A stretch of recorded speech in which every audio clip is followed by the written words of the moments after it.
Buzovnada bir dənə xala var. Neçə gündür diriyib ki, gəl görüm səni. Və yaxud da qəzəbləndirərik.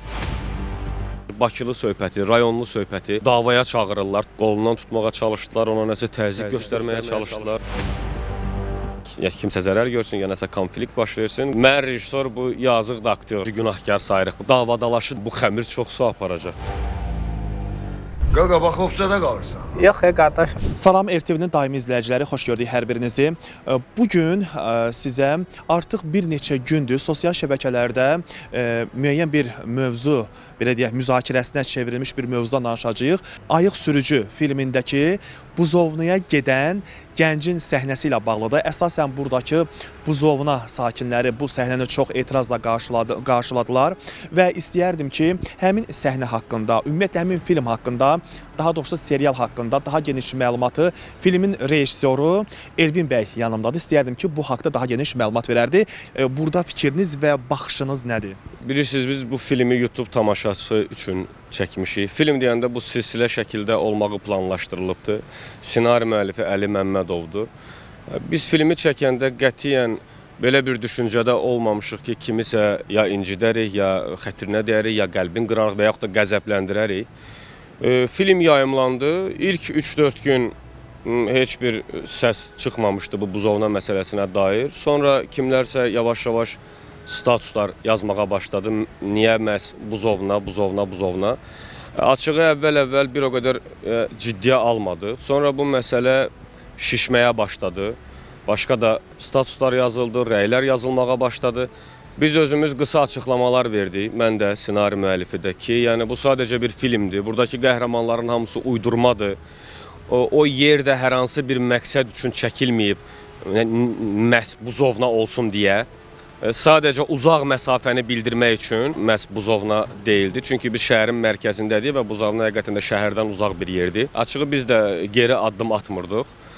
Ta ki biz müşahidə elədik ki, rəylərdə artıq buzovna kontekstindən çıxıb məsələ, artıq bölgələr söhbəti gedir, Bakılı söhbəti, rayonlu söhbəti.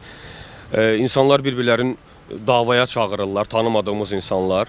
Bizim bəzi orada çəkilən aktyorlara küçədə təzyiqlər olunub. Biz görüşdən çıxdıq, hansı ki onların o böyükləri ilə Mədəniyyət evində idi görüş. Biz oradan çıxdıq və qarşı tərəfə keçirdik yolu, orada bir kafe var idi. Bir də baxdıq, orada müəyyən gənclər belə toplaşıblar. Bizim aktyorun belə qolundan tutmağa çalışdılar, ona nəsə təzyiq göstərməyə çalışdılar. Sonra bu böyüklər ortaya girdi, qoymadı orada bir münaqişə olsun. Artıq mən oradan götür-qoy elədim ki, o söz vardı, deyəsən bu xəmir çox su aparacaq. Əsasən gənclər burada fəal idi. Bəli, gənclər fəal idi və bu gənclərin o ağsaqqalların heç bir əlaqəsi yox idi. Yəni aydın idi ki, onlar eşidiblər, biz buradayıq, toplaşıb gəliblər və oradakı böyüklər ona imkan vermədilər ki, hansısa bir kimsə zərər görsün, ya nəsə konflikt baş versin, qarşısı alındı yəni. Bilirsiniz, heç nə onların həyatından önəmli deyil. Onlar çünki simadılar, tanınırlar.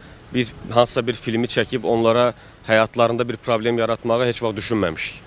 Elçin Ağazadə var, rejissor, yaxşı insandır, o da Bakılıdır. O məndən əlaqə saxladı və dedi ki, bəlkə buzovna sakinləri ilə bir görüş keçirdək. Bu məsələdə bir kompromisə gələk. Mən dedim, problem yoxdur və Səmimi Fərhad, o filmdə çəkilən aktyor, onunla birlikdə buzovnaya yollandıq. Orada buzovna ağsaqqalları ilə görüş keçirdik.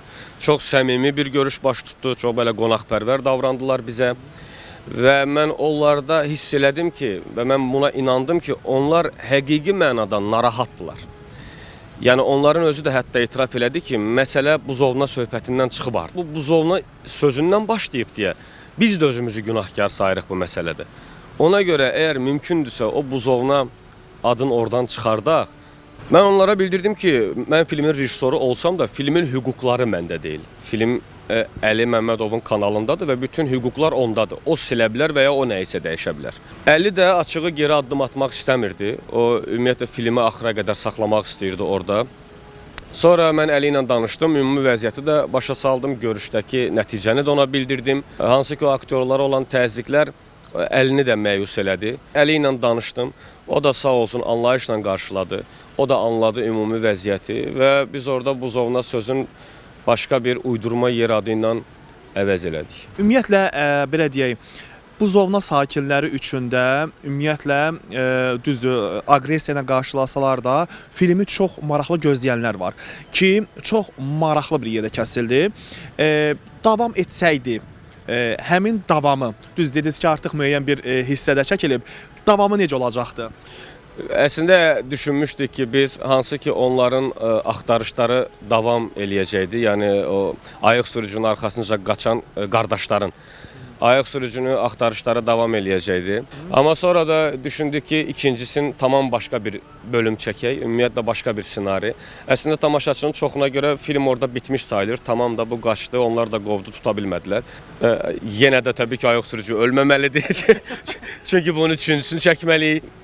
Birisi sənət özü sehirli bir aləmdir. Onun öz dünyası var, öz yanaşması var, öz qaydaları var. Ki mən ümid eləyirəm ki, gələcəkdə insanlar bunu daha anlayışla qarşılayar və Azərbaycan incəsənəti daha çox inkişaf eləyər. Biz sənətçilər azıq.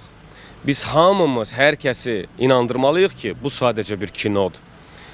Biz müəyyən məqamlarda nə qədər susmağı seçsək, danışanlar həmişə çox olacaq və Azərbaycan kinosu düşünmürəm ki, belə mükəmməl səviyyədə inkişaf eləyə bilsin.